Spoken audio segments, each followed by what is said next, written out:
sarebbe ritrovati con l'informazione flash di New Sicilia. Queste le notizie più importanti del pomeriggio.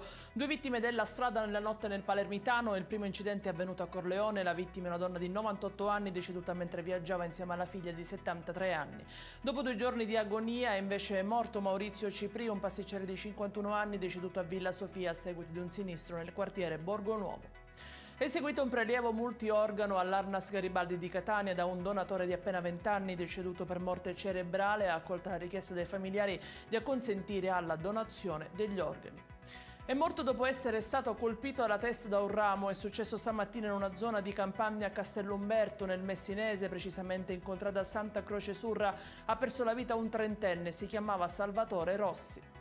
Confermata la condanna per calunnia, 2 anni di carcere per Veronica Panarello, madre di Loris, il bambino ucciso a Santa Croce di Camerino nel Ragusano il 19 novembre 2014. La donna aveva accusato il suocero di essere il suo amante.